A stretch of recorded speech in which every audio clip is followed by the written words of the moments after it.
Good morning, everyone, and welcome to Fuel for Success, episode number 239er. It's good to see everybody here this morning. We missed y'all. It's been a great and an awesome weekend in New York City for Mission25. And Matt, it's good to see you back home. Glad you made it safe. And I'm still in New York. We're leaving here a little bit later today. But what an awesome day. And it's Monday today. And just like every Monday, we're going to be talking about health and weight loss. We may talk a little bit about Mission 25 because it's so fresh in our minds, and I know y'all probably want to hear a little bit. But how are you this morning, my friend? You rested up? I wouldn't say I'm rested up yet, Mike. I would say I've traveled the world. I've experienced a lot of things. I think this weekend goes down in history as by far one of, if not the most intense weekend of my life. And I think, what did we sleep in 2 days? I think a total of like 3.5 hours in 2 days. So yeah, needless to say, I'm feeling good. I'm just, taking it easy today a little bit, doing a few things, but just still just kind of thinking a lot about what just took place in New York City. It was actually what just took place in 2014. Yeah. That was our 12th mission trip. And wow, that's all I can say. It was, in fact, we were talking with our team late at night, Saturday night, and you had asked the question, if you could describe this year's Mission 25 in one word, what would it be? And for me, I immediately said grateful. I feel very grateful because it truly was miraculous that when we say we, we're not just talking about me and Mike. We're talking about Mike and I and our team and Jesus. God's help. Anytime we say we did it, you gotta understand, we did it. But there's a whole army of, God, angels, a great team, a great group of volunteers, a great group of financial supporters. So I just feel grateful, Mike. What a year it was. And just all the miracles that took place, the people we served, the people we helped. It's awesome, man. That's right. And miraculous is a great word. I think that's what Amber said. Miraculous is another good word to sum up the year. And that would be my answer as well. Just there were so many miraculous things from financial side to the things that we saw happen out when we were in the streets and doing things, and just the way everything came together, and the fact that we're both basically still alive and standing at the end of 12 straight missions trips in 12 months, which is pretty amazing when you think about it, from a logistics and travel and planning and execution and finance standpoint. It's unbelievable. Well, it's unbelievable. We both came home to our lights were on and we have running water. Anything outside of that, people don't realize one day we'll share the whole story. We really will. You can't share it on a talk show. It'd have to be in a book form because there's just no way to put it into a 30-minute show. But yeah, Mike, it was a blast. New York City Mission 25. I'm happy for the 32 that got to experience it because they were really a part of something that I believe was history. It was legacy. It'll always be, when God takes Mission 25 to massive levels and it grows, what a memory someone will be able to forever have that they were a part of a 32 an army of volunteers, 32 of us that pulled off really what we probably needed about 200 extremely focused people to do, and we did it with 32.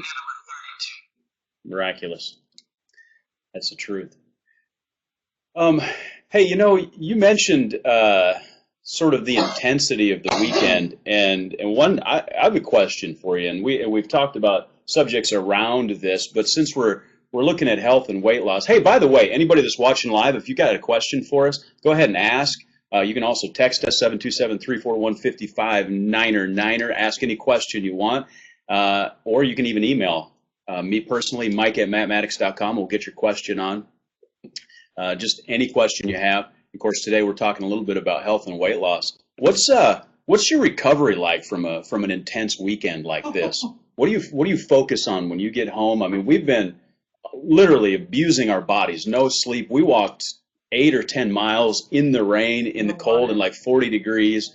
You know, I'm dehydrated. I know that. Just the physical intensity, the emotional and spiritual intensity. You get back, you're in your routine. What's that like to try and recover from that sort of intensity? Because people may encounter that in other, you know, maybe not a Mission 25, maybe they're doing something else. They have a travel weekend, the holidays coming up. What's that like for you? What's that recovery like? Well, Mike, and you and I have talked about this. Thank God we're in shape.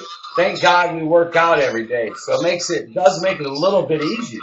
But having said that, recovery is probably tougher now than what it was when we were in our 20s. Before I just get home and like, bam, you know. I mean, Mike, I'm very quiet after a Mission 25, I think, because I'm spiritually, physically, emotionally spent. We really do give all. It requires a lot of brain, mental, like focus, creativity, you know, planning, leading. And besides, we're not just there to serve the people. We're there for our volunteers as well. Like, we want to serve them and connect with them and really give them a great experience. Mike and I are not distant leaders. We're very hands-on. We're right there with everybody. We don't take special, we don't take special seats away from people. You know, we're right there. So we're fully engaged, I should say. It does require a lot of virtue and energy that way with this type of a missions movement. But I get very quiet. I also I allow myself to just be. I really do. I go right into juicing. I start drinking a lot of coconut water. I try to rest. Hence, it was hard though because I woke up at like 5 a.m. this morning. I think because it's my normal, like, whatever. And I was like wide awake, you know, knowing that like this is not wise to even be awake right now. Normally I would be off to the gym, I'd be moving. But no, I juiced yesterday. I already juiced this morning. Try to rest. I try not to do a lot of major thinking or planning, even though when you're passionate, it's hard not to. Mike and I both struggle with this, just in transparency. When you have passion for something, in theory, you should just turn it off and give yourself a few days. It's easier said than done because, to be honest with you, it's more of a sacrifice to rest than to do what we do because it's passion, it's burden, it's whatever. So for me, Mike, juicing, try to rest, try not to do a lot of major thinking or planning. Try to just be very low key, like I'm on vacation, and be very quiet. I don't talk on the phone a lot, mainly because my voice is gone. I love what Liliana asked. What about you, Mike? We'll get to the question in a minute. What about you? Are you pretty much the same way? Yeah, and again, being transparent, I have a hard time with that. One of the things that I need to work on going forward and looking at next year is I need to take real time and rest, just take downtime because it is important.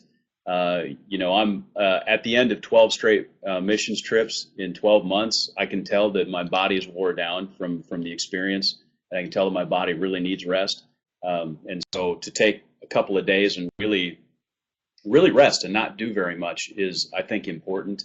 The other thing really is when we're really busy, we have those intense weekends. I know I'm dehydrated. I'm gonna have to put in a couple gallons of water over the next couple of days just to try and recover. And I think when people are involved in intense activities and they're doing things where they're very busy, it's easy to forget to take in the water that you need and stay hydrated. So that to me is a big thing as well. And of course, that affects your ability to think. It affects your mood. It affects the way you feel overall. Probably nothing has a larger impact on the way you feel than your hydration level. So I think that's a big key for me. You know what's interesting, Mike, is we talked about this yesterday. This year, doing one missions trip a month was adventurous. It was courageous. It was a risk. It was a major step of faith. The challenge of that was we were never able to unplug because as soon as we finished one mission trip, we immediately had to start engaging on the next while maintaining all that we already have going on in our everyday business and life. that was challenging for me because like we finished New Orleans, we had Thanksgiving, and then bam, New York. So it was like, and a lot of times, Mike, the spiritual warfare aspect of going to these major cities, going into these shelters, can't go any lower than where we've gone as far as the darkness level, the pain level, the brokenness level, the emotions that you encounter when you go into these shelters. Like the work that it takes 2 to 3 hours to get these ladies and these kids to finally open up to you. I mean, Mike, you felt it right when we first walked in that teen center. I mean, it was tense. It was tight. And all three of the shelters we went in Saturday, the first hour was so tense and so tight. But being that who we are in Mission 25, that we don't let that, we don't let that distract us or discourage us. We stay with it. And we keep loving and we keep connecting and we keep showing them, hey, we're here because we care. We're not here because, we're trying to fill some volunteer hours within our organization. Like a lot of these companies that go to these places, they do it because their CEO says, hey, as a company, I want us to give back more to the community. So they're doing it more out of duty and obligation. When we start telling these people, look, we paid our own way. We've been up since 2:30 in the morning putting together stockings. We got up at 4 a.m. We caught a 40-minute train. We literally walked 8 miles in this freezing cold rain. It was cold. That rain coming down was brutal. But yeah, Mike, I think just that made it a little more unique as far as the recovery time, because there's many times Mike and I would land and immediately have to get to work on some of our other stuff. I mean, that's literal, where there was no way no way possible of really taking a day off, and that's legit. And then, really, Anna, to answer your question, outside of coffee, what other items give you energy? Mike and I juice in every mission trip. We really do. We find juice bars, wheatgrass, and then here's a key. When you look at the schedule of a Mission 25 and you're out in the cold at 5:30 and you're thinking, man, we're not going to be done till 8, and you're thinking to yourself, after you walk 30 minutes in the cold, you're not walking into a warm building. You're walking outside to serve, a couple hundred homeless people for 2 to 3 hours. Right. You got to be mentally in the moment. You can't, what gives me energy is the now, the moment, and now thinking, oh my God, we still have 10 more hours, and we still have 6 more hours, and we still have 2 more shelters. And to be honest, to be straight up honest, we flat out love doing this. That's energizing in itself. Right. I mean, many times our physical bodies might be tired, but our spirits are so high, we're like going crazy. We're so in love with what we do. It's such a joy. It's such a blast. That in itself is very energizing. And our volunteers are energizing, Mike. Knowing everybody's in it together. I mean, bro, we had a lady, I don't know, I'm going to guess she was in her 60s. Julia's mom. Well, she went through the whole thing. I mean, she walked everywhere with us. I see other volunteers that I know sacrifice that are, some sleeping in their cars so they could be there. Some, we had a couple come spend their 10-year anniversary on a missions trip. It's kind of hard to feel tired when you see your volunteers and knowing the price they paid to get here. That energizes me. It's good. Absolutely. And like you said, looking forward and knowing what's coming up, we take the time to find juice and put the things into your body that's going to give you energy. And that's always important. So look for those opportunities. We did shot of ginger, cold pressed ginger juice, those sort of things. Just sort of prepare for it if you know it's coming, which is good. This is actually an interesting question from Sonia. She's traveling in Arizona, I think. So, and she's asking about swelling during traveling. My advice to that is really just stay hydrated. That's number one to reduce inflammation, is make sure you stay hydrated. Any other thoughts on that? Coconut water, juicing. As far as swelling while she's traveling, stay away from the breads. eat a lot of vegetables, a lot of fruit, and like Mike and I have talked, the turmeric and ginger shots. If you can find a juice bar and get some ginger or turmeric, that would help immensely. Right.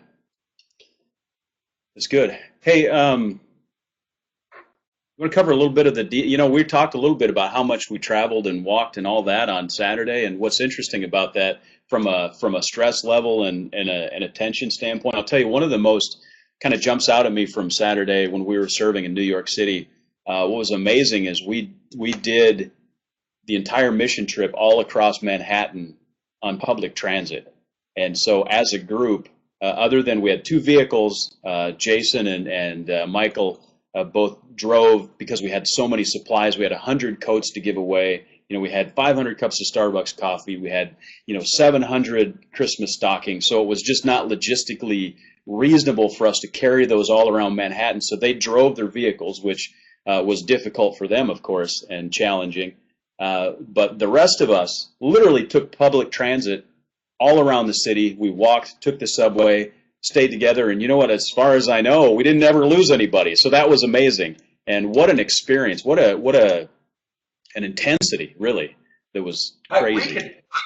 We could sit here right now and say what you're saying, and our viewers, unless they were there, they're not going to, as articulate as we could be to describe what it would be like to get on a subway, get off a subway, walk 25 minutes in the rain, in the cold, go in and serve, walk another 25 minutes, get on another subway, get on another subway. Even like when we were under the bridge. I mean, it was safe under the bridge, right? It was safe. I mean, there was no rain getting on us. We were doing great things.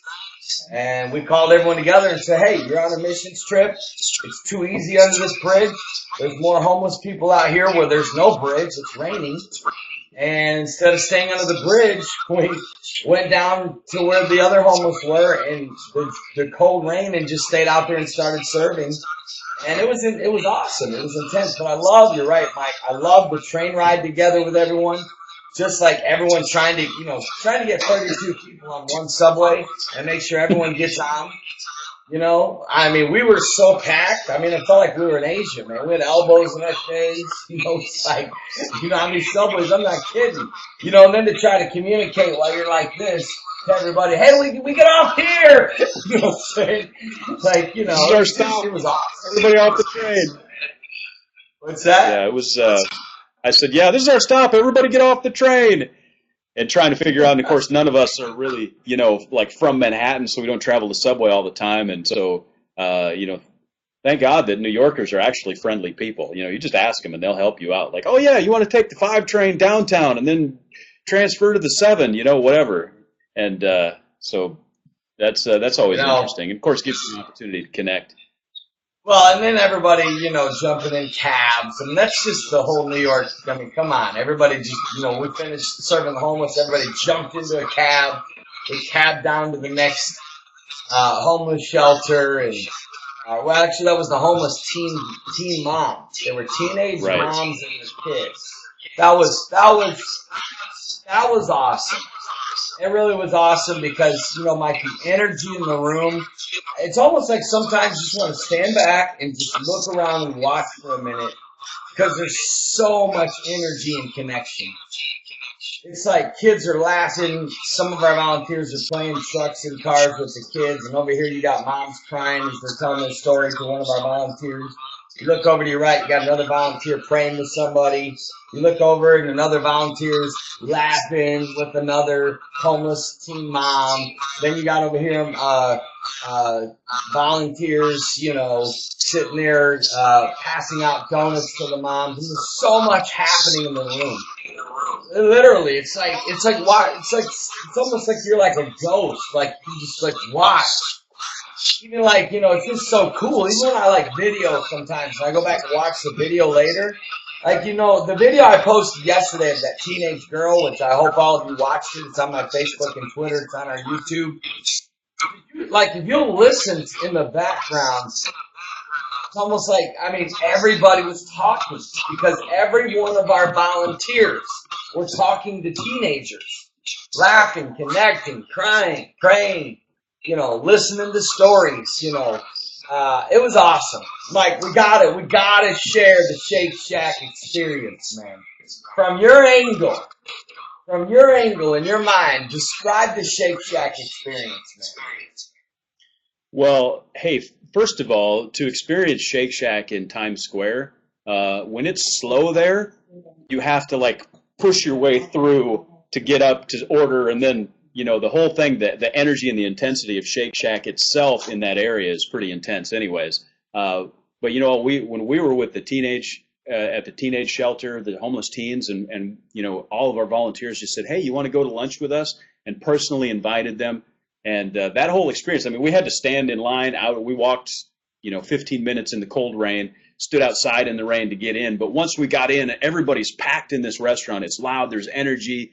And none of them had ever had it. They'd never been to Shake Shack which blew me away. And that just the energy of that moment and the opportunity to sit there and connect with them, there's nothing like that. There's just nothing like that. You know what's amazing? Here's what's amazing. You go to Shake Shack. We went there at noon, like lunchtime. Mike and I have been to Shake Shack in Times Square many times. If you go with 4 people, it's going to be a miracle if you can get a table to sit down. And I'm not even kidding. It's like being on a subway, being in that place. You can barely walk through there. It's so packed. Mike, miraculously, I don't know how. Even I thought about it for a long time this morning. Not only we have 32 volunteers, we have 30 homeless teenagers. Somehow, we all managed to order and find seats or stood. I mean, some stood around, things. Sometimes you just stand in the middle of the restaurant and eat. Hold your tray and eat. But somehow everybody was able to, get in their groups and find seating. It was neat. I know it was God. It was a miracle. It was awesome. And the kids loved it. They loved it because who goes into the Covenant House and hangs with them for 2 hours? I don't say this negative. I want you to hear me. Most people, when they volunteer at these places, drop stuff off, or they stand in a food line and they hand food and smile. We literally spend up to 2 to 3 hours just hanging out, laughing, talking, listening. And then we went the extra mile, because here's what happened. We were standing there at the Covenant House. It was getting to be close lunch. We wanted to bring them lunch in the first place. We wanted to bring pizza. But they had already had plans for their lunch in the cafeteria. And I was talking to some of the teens, and I said, hey, just in general, what's it like here? When can you guys leave? They were like, oh, we can leave anytime we want as long as we're back by curfew. And all of a sudden, as soon as she said that, I pulled Mike aside. I said, bro, I know this is crazy, and we got everything all planned out. This is totally not even in the cards. This isn't even planned. Let's take these kids to lunch, man. Let's figure out how many of our volunteers want to buy one of these teenagers lunch. And bro, that's why our people that attend Mission 25 are so unbelievable. Many of them already brought stuff. Many of them paid their hotel, their travel. Many of them have already bought stuff to give. And I said, hey, how many, hands up, I'll buy 2, I'll buy 3, I'll buy 4, I'll buy 1, I'll buy 2, and it was so awesome. And I said, okay, you got 5 minutes, whoever you connected with, go and ask them to lunch to go with us. The energy of all of us leaving that shelter together, Mission 25, all those homeless teenagers, bro, they were in heaven, man. They told me, they said, you know what? Nobody has ever done this for us. Ever. We sat down and we laughed. We cut up. We had fun. We listened to them. It was awesome, man. Right there in Times Square, dude. To me, it was like one of I've done a lot of crazy stuff. I've given away 1,000 turkeys before in one setting. I literally gave away 1,000 turkeys when I was a pastor in Florida. And we had cars lined up around 3 blocks to pull into our parking lot so we could hand them a free turkey for Thanksgiving. We had a semi-truck full of nothing but turkeys, right? And we have thousands of people come on our property, literally. And not even that compares to the energy and the experience of taking those teenagers to Shake Shack. Isn't that amazing when you think about that? It is amazing, and that's really one of the things that I think people. It's hard to really get your mind around until you experience something like that with Mission 25. I mean, that was totally unplanned. We didn't expect to do that.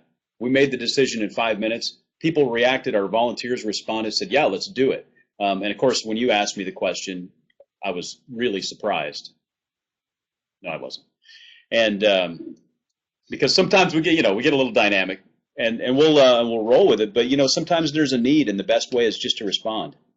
And when we see It's that amazing. opportunity, Most people would take a month to try to plan something like that.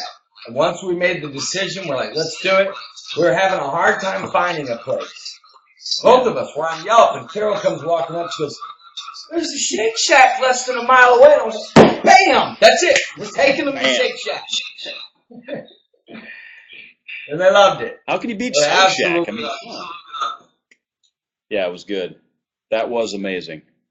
Well, I'm sure some of our volunteers were excited because in most Mission 25s, we don't get lunch breaks. Right. We really don't.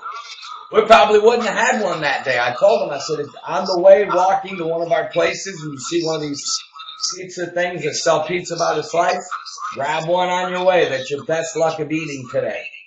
And we weren't kidding. Yeah. Grab a slice and eat it on the sidewalk. It's going to get wet. Eat it fast. But it was good. It was amazing. Hey, so go ahead.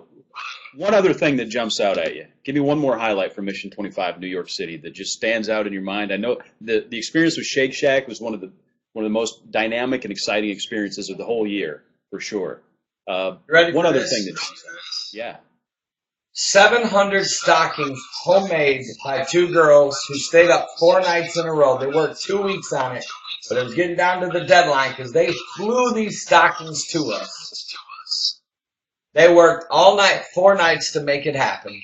Okay? Literally worked around the clock, plus worked their day jobs, came home and sewed all day and night. And literally they told me they went 4 days without sleep. So here's the deal. To try to fill 700 stockings, you do the math, my friends. You do the math. To try to fill 700 stockings specifically for boys, girls, teenagers, homeless men and women. Carol Hopkins is, she's animalistic. I don't even know what word I can say. I can't figure her brain out, but somehow, she gets some stuff sent, and other people bring stuff, other people send stuff, and I walk into our room Friday night, and I'm still thinking we're in New York City. Thank God for all the people that gave. Thank you from the bottom of my heart, because you're the ones that helped make this happen. Right. Everyone, if you gave $10, you help make this happen. Like, you go look at anybody, one of those kids or homeless people that's holding stockings, you gave to that, you're the one that helped do that. But Mike, for me what stands out is looking at those 32 volunteers Friday night and saying, it's 9 p.m., at that time it was like 9:30. We've got to fill 700 stockings. The problem is we don't have the stuff right now to fill 700 stockings. Here's $2,000. I need this half of the room to sit here and make it happen. And the other half is going to figure out what we're going to feed these homeless ladies for $250 at one of our homeless lady shelters. Right. And what sticks out to me is by 2 a.m., all 700 stockings are filled. And I'm not talking about cheap stuff. I'm talking about good stuff. Really good stuff. Like, would make anybody happy to get one of these stockings. There's Maybe Mike's in a list. museum I love. someday. I'm surprised that list survived the rain. I mean, all the times you pulled it out, I would laugh so hard. Man. That right there, Mike, save that forever. If we ever have a Mission 25 museum, that list has got to go in it. That's the shopping list. All right, I'll pack it away. And then, Unbelievable. and then the ladies, made it happen. They found an Italian restaurant that would cater fettuccine, salad, garlic bread, and cannolis. And those cannolis were no joke. I have to confess, there were a few cannolis left over, and I might have had one little bite, and they were no joke, my friend. That was a spread, You know what else stands out to me, Mike? When we went to that ladies' shelter, not one of those ladies would look up at us. They came in, sat down, and every one of them just looked at their phones. No joke, and I'm not even kidding. The tension in that room was unreal. Yeah. And literally we tried, I watched people try, I tried, and I feel like I'm one of the masters of the world of being able to connect with anybody. And I sat down trying to connect with some of these ladies. Bro, there was a wall bigger than the Great Wall of China, my friend. You saw it, we experienced it. But when we took them upstairs in that little living room area, I gave a little speech, and we started blessing them with their stockings. And we told them, and I said, look, ladies, I understand that you don't want to be here right now, that you probably didn't want to come down and eat dinner. I don't blame you. You probably hate living here. You're probably embarrassed. You probably you're probably thinking, okay, here's another group of volunteers. I said, you probably don't even believe we care. But when I started telling them, look, the people that are here slept 90 minutes last night. They've been out walking in the rain all day. We've been feeding the homeless. Basically, when I tell them what we were doing, my friend, I saw something change in the room. I really did. You could see it. It was like a curtain open. Man, they started laughing. They started smiling. I watched as I told the story of what our volunteers did and what they gave, and that this came from people that gave their own money, that we're not an organization. We don't have millions. This isn't Target. We're not Target here. We're not, Southwest Airlines sending in our employees to give back, right? Like, these are real people that took vacation time. Mike, I watched every one of those ladies that were looking down. They all looked up. Every one of them. And at that moment, you could see a transformation. And at that moment, those ladies, once they realized, wait a minute, these people actually care. These people are some of the real people. To see the whole atmosphere of the room change, and those ladies start laughing with us and giving us hugs, and then they let us take pictures with them. Remember, they were like, don't take a picture of me. But then once they realized we cared about them, and that's what you got to get about these kind of people. Some of you are afraid of them because they are rough. They do have walls. They don't open up. A lot of that is they're guarding the pain, and they want to know how much you care. And they want to know if you're real or not. If you're not real, you're never getting past that wall. But if you just stay patient and you're real and you keep loving, you can break down any wall, my friends. And then Mike, that boy that stayed with us, he was the only one. He stayed with us the whole day. He went with us everywhere we went. And he was just watching. And at the very end of the night, in that lady's shelter, God filled him with the Holy Ghost. To me, you know what I mean? Like, I feel like the apostles are almost jealous of us. They never got to experience this. I don't feel like we're going to get to heaven and we're going to be like, the apostles. I feel like if they can see into what we're doing, they're probably going to be like, please sit down and tell me about this. What was that like? You know what I'm saying? Like, no, we're supposed to do great. Jesus told us that we would do greater things than what he did. There's your thought for the week, my friend. We're actually supposed to do things greater than what Jesus did. Jesus took 5 loaves and 2 fish and fed 5,000. Mike, when I consider the little bit of resources we've had this year and all the people that we've fed, I don't even know. Like, if somebody asked me right now how, I don't even know how. My answer literally would be God. That's it. That's the only answer. That's the only thing. I agree. I don't know how. Hey, that's great. And it was Dion from the teen shelter who was with us, Pacey, that went with us and served with us side by side, and God filled him with the Holy Ghost at the last place we were at. It was amazing experience. Well, we're at 35 minutes, my friend, and Now, that's how it goes. You get us talking about Mission 25, and bam. This, my friend, is health and weight loss. You want to lose weight? Go to a Mission 25. You want to be healthy? Live a Mission 25 lifestyle. You'll burn some calories when you live mission-minded, my friend. That's right.